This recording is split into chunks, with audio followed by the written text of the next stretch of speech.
जी बिल्कुल, मैं बताना चाहूँगा कि राजभवन से समय मांगा जा चुका है और समय मिल भी गया है। करीब दोपहर 1 बजे नीतीश कुमार जाएंगे और उसके बाद पहले नीतीश कुमार राज्यपाल के पास जाएंगे, राजभवन पहुंचेंगे और उसके थोड़ी देर के बाद चाहे तेजस्वी यादव हो या फिर कांग्रेस के नेता हों या फिर लेफ्ट के नेता हों, यह सभी अपना अपना समर्थन पत्र जो है वह लेकर राजभवन पहुंचेंगे। लेकिन सबसे पहले नीतीश कुमार जाएंगे। हालांकि उनके पास भी जो महागठबंधन का समर्थन पत्र है उनके पास भी होगा, लेकिन थोड़ी देर के बाद महागठबंधन के तमाम जो नेता हैं, चाहे तेजस्वी यादव हो, कांग्रेस के नेता हों, वाम दल के नेता हों, यह सशरीर समर्थन पत्र के साथ वहां पहुंचेंगे, यानी राजभवन पहुंचेंगे। यहां पर आप देख सकती हैं कि जो सुरक्षा व्यवस्था है वह पहले से काफ़ी बढ़ा दी गई है। आम जो जनता है वह भी यहां पर पहुंचने लगी है और जानने की कोशिश कर रही है कि बिहार की राजनीति में हो क्या रहा। लेकिन मेरी जो जानकारी है कि दोपहर 1 बजे का समय तय किया गया है जब नीतीश कुमार जो है वह राजभवन पहुंचेंगे। और सबसे बड़ी बात है कि ये जो हलचल है यह न्यूज़ 24 लगातार अपने दर्शकों को सामने रख रहा। और हम सबसे पहले आपको हमने बताया था कि महागठबंधन बिहार में बीजेपी और जदयू का जो गठबंधन है यह टूटने वाला है। और सबसे बड़ी बात है कि अभी जो मुझे जानकारी मिल रही है उसके अनुसार जानकारी यह है कि मुख्यमंत्री नीतीश कुमार इस बार इस्तीफा नहीं देंगे।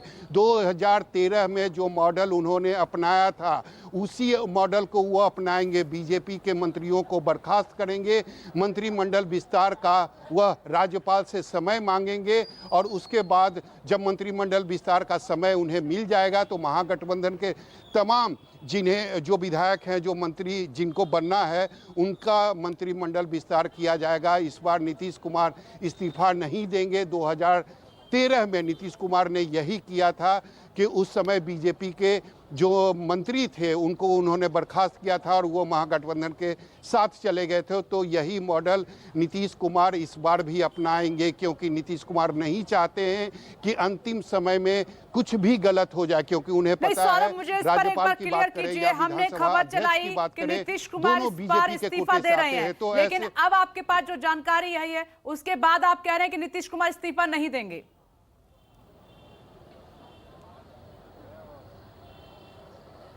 जी बिल्कुल, मैं यह बड़ी खबर अपने दर्शकों के सामने इस वक्त रख रहा हूं कि 2013 में नीतीश कुमार ने इस्तीफा नहीं दिया था, बावजूद इसके वो महागठबंधन के साथ चले गए थे। उन्होंने बीजेपी के कोटे के जो मंत्री थे उनको बर्खास्त कर दिया था, मंत्रिमंडल का विस्तार हुआ था, महागठबंधन के जो विधायक थे उनको मंत्री बनाया गया था और उसके बाद उस समय भी नीतीश कुमार ने इस्तीफा नहीं दिया था।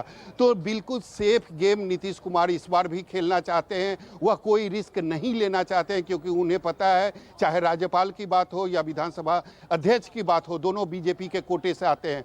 कभी भी बीजेपी कोई बड़ा खेल कर सकती है, ऐसे में नीतीश कुमार कोई भी रिस्क लेना नहीं चाहते हैं। तो इस बार भी तय माना जा रहा है कि नीतीश कुमार इस्तीफा नहीं देंगे, वह राज्यपाल से मिलेंगे, बीजेपी के कोटे के तमाम जो मंत्री हैं उनको बर्खास्त करेंगे और एक नया जो समर्थन पत्र है वह राज्यपाल को सौंपेंगे और उसके बाद वह मंत्रिमंडल विस्तार के लिए समय राज्यपाल से मांगेंगे। जी सौरभ कुमार ने ये बड़ी खबर ब्रेक की है, नीतीश कुमार इस्तीफा नहीं दे रहे हैं, बीजेपी के कोटे से जो मंत्री हैं उनको बर्खास्त करेंगे नीतीश कुमार। सुकेश में यही बात आपसे कह रही थी कि 4 चीजें जो फेवर में नहीं है नीतीश कुमार की, वो ये कि राज्यपाल बीजेपी के कोटे से, स्पीकर बीजेपी के कोटे से, राष्ट्रपति बीजेपी को, प्रधानमंत्री तो है, ये कुछ चीजें उनके फेवर में नहीं है, तो वो सेफ यहाँ पर चलना चाहते हैं। बिल्कुल देखिए, संवैधानिक पदों पे बैठे लोगों को इस तरीके से कोटे से कहना मुझे लगता है कि ये ठीक नहीं होगा। लेकिन हाँ, जो हमारी राजनीति का चरित्र आज की तारीख में है तो उसमें ये चीजें बार बार होती हैं कि आप कोटे से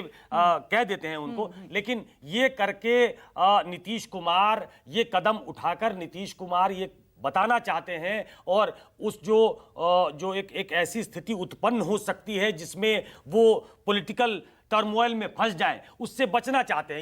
ये आम राय हो सकती है कि अंदर हो, जेडीयू के अंदर हो, आरजेडी के अंदर हो, कांग्रेस के अंदर हो, कि कोई मौका हमें ऐसा नहीं देना चाहिए और जब हमारे पास ये विकल्प है तो हमें उस विकल्प को तलाशने की कोशिश करनी चाहिए कि हम उसी लाइन पे जाएं जिसमें हमको इस्तीफा देने की जरूरत ना पड़े, तो एक सेफ पॉलिटिकल पैसेज लेने की कोशिश करेंगे। अगर वो इस्तीफा देते हैं तो एक उसको हाई मॉरल ग्राउंड बताया जाएगा। अगर वो इस्तीफा नहीं देते हैं तो एक सेफ पॉलिटिकल एग्जिट देखने की कोशिश करेंगे कि इस टर्मोइल में हमको नहीं फंसना है, हमको उससे बाहर निकलते हुए या उसको छकाते हुए आगे निकल जाना है। तो ये कोशिश हो सकती है और एक सेफ पॉलिटिकल गेम होगा जिसमें वो किसी भी जगह अटकने की उनकी जो आशंका होती है उसको वो दूर करेंगे, क्योंकि नंबर्स उनके पास हैं। लेकिन जो पद पे बैठे हुए लोग हैं, हाउस में कुछ गड़बड़ी ना हो, कुछ गेम करने की कोशिश जो होती है आज की तारीख में वो ना हो, उसको वो छकाने की कोशिश करेंगे। इस जो स्ट्रैटेजी है उसके पीछे ये सोच हो सकती है। विपनेश, सुकेश, जो बीजेपी का प्लान बनता है राज्यों में हमने देखा ए बी के हिसाब से, बिहार में शायद इसीलिए नहीं चल पाया कि यहां पर नीतीश कुमार की जो पकड़ है वो बेहद मजबूत है। कोई दूसरा ऐसा, आरसीपी सिंह जो करने की कोशिश कर रहे थे, आपने कहा उनको अलग कर दिया कि वो वहां पर ऐसा कुछ तोड़ सकते हैं या फिर कुछ विधायकों को ले सकते हैं, बीजेपी के इशारे पर कुछ काम कर सकते हैं। तो नीतीश कुमार ने वो भी रास्ता बंद कर दिया वहां पर पूरी तरीके से, शायद इसीलिए प्लान काम नहीं किया। हाँ, ये अभी तक ये आरोप समझिए, ये नीतीश कुमार का जेडीयू का दावा है कि ये करने की कोशिश हो रही थी। मैं कह रहा हूं कि बार बार इसको ये जामा पहनाने की कोशिश होगी, वो सबूत देने की कोशिश करेंगे और ये बताने की कोशिश करेंगे कि बीजेपी उनके साथ दगा कर रही थी। ये अभी तक हम जेडीयू का दावा, जेडीयू का आरोप कह सकते हैं जब तक इसकी पुष्टि नहीं हो। आपकी पॉलिटिकल कन्वीनियंस के हिसाब से आज आपको आरजेडी सूट करती है, महागठबंधन सूट करता है तो आप उस तरफ चले जाते हैं। पॉलिटिकल कन्वीनियंस के हिसाब से आपको बीजेपी सूट करती है तो आप बीजेपी के पास चले जाते हैं। तो जब तक वो इन आरोपों को सिद्ध नहीं करते हम ये नहीं कह सकते, लेकिन हाँ, ये दिखाने की कोशिश होगी, ये मुलम्मा चढ़ाने की कोशिश होगी कि बीजेपी ने उनके साथ वफा नहीं किया। हालांकि बीजेपी ये कहेगी कि उनके पास 43 थे, हमारे पास 75 थे, 77 थे, लेकिन तब भी हमने अभी तक कहा, अमित शाह वहां कह के आए कि आप 2025 तक जेडीयू के नेतृत्व में सरकार चलेगी, नीतीश कुमार के नेतृत्व में सरकार चलेगी। हालांकि ये काट हो सकती है कि दूसरी तरफ जो बयान आया जेपी नड्डा का कि रीजनल पार्टीज खत्म हो जाएंगी, तो दूसरी तरफ से ये बयान आएगा कि दूसरी तरफ ये भी कहा गया कि रीजनल पार्टी खत्म हो जाएगी। मतलब हमारी आशंका सही है कि आप रीजनल पार्टी को खत्म करने की कोशिश कर रहे थे। ये सब पॉलिटिकल एक जो है ना पोस्चरिंग जिसको कहते हैं, आपको तय कर लेना होता है। थोड़ी देर पहले राजीव कह रहे थे कि ये एक दिन में नहीं हुआ, ये बिल्कुल सही बात है, ओवरनाइट नहीं होता है। बहुत दिनों से इसकी चर्चा थी, राजनीतिक हलकों में इस बात की सुगबुगाहट थी, आज वही आप फलीभूत होता हुआ बिहार की धरती पर, पटना की धरती पर देख रहे हैं। देखिए, बड़ी खबर न्यूज़ 24 पर लगातार आप देख रहे हैं, नीतीश कुमार इस्तीफा नहीं दे रहे हैं, बीजेपी के मंत्रियों को बर्खास्त करेंगे।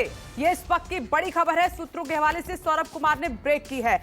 मैं राजीव आपके पास आ रही हूं। जो बीजेपी पर आरोप लगाए जाते हैं कि बीजेपी सरकार बनाने के लिए किसी भी हद तक जा सकती है, लेकिन जो क्षेत्रीय पार्टियां हैं राज्यों की, उनके लिए भी ये बात कही जाएगी कि क्षेत्रीय पार्टियां भी कम नहीं है। जैसे उत्तर प्रदेश में देखा, कोई सोच सकता था कि बीएसपी और एसपी साथ आ सकते हैं। यहां पर बिहार में ही नीतीश कुमार ने आरोप लगा के दूरी बनाई तेजस्वी यादव से, आरजेडी से अब फिर साथ जा रहे हैं। तो मतलब कोई कम नहीं है राजीव।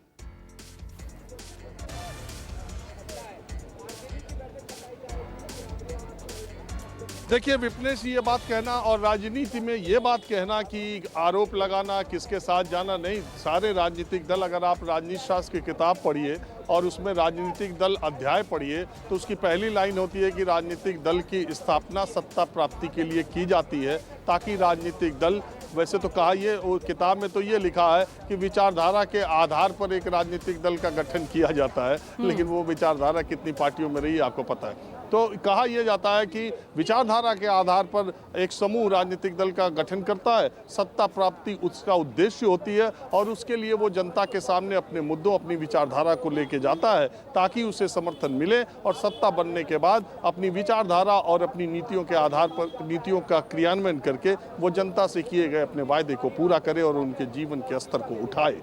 ये राजनीतिक दल का राजनीति शास्त्र की किताब में परिभाषा है। लेकिन है क्या, इस समय चाहे जैसे भी हो राजनीतिक दल सत्ता प्राप्ति के लिए लगे रहते हैं। ऐसा नहीं है कि भारतीय जनता पार्टी इतनी मजबूत हुई है तो देश में आज़ादी के बाद वही अकेली ऐसी पार्टी है जो सरकार बनाने के लिए जोड़ तोड़ करती है। इस लंबे समय तक आज़ादी के बाद आपने देखा है कि कांग्रेस पार्टी के समय में भी इस तरह की चीज़ें होती रही थी, और आपने ये भी देखा है कि बीजेपी की 4 सरकारों को बाबरी मस्जिद जो थी गिरने के बाद किस तरीके से एक ही रात में बर्खास्त भी किया गया है चुनी हुई सरकारों को। तो ये राजनीति है। अगर तेजस्वी को छोड़ करके नीतीश कुमार बीजेपी के साथ जाते हैं तो तेजस्वी उनको पलटू राम कहते हैं, और आज शाम से या दोपहर से ही भारतीय जनता पार्टी के लोग बिहार में बहार है, नीतीश कुमार है, जो नारा दे करके अभी चुनाव लड़े थे, वो कहने लगेंगे कि नीतीश कुमार पलटू राम है, इन पर कोई भरोसा नहीं, ये बहुत विश्वासघात करते हैं, आज इधर गए हैं कल उधर आ जाएंगे, 8 महीने बाद फिर बीजेपी की तरफ चले जाएं तो तेजस्वी कहेंगे कि वो पलटू राम है। ये राजनीति में इन चीज़ों का मतलब नहीं होता है।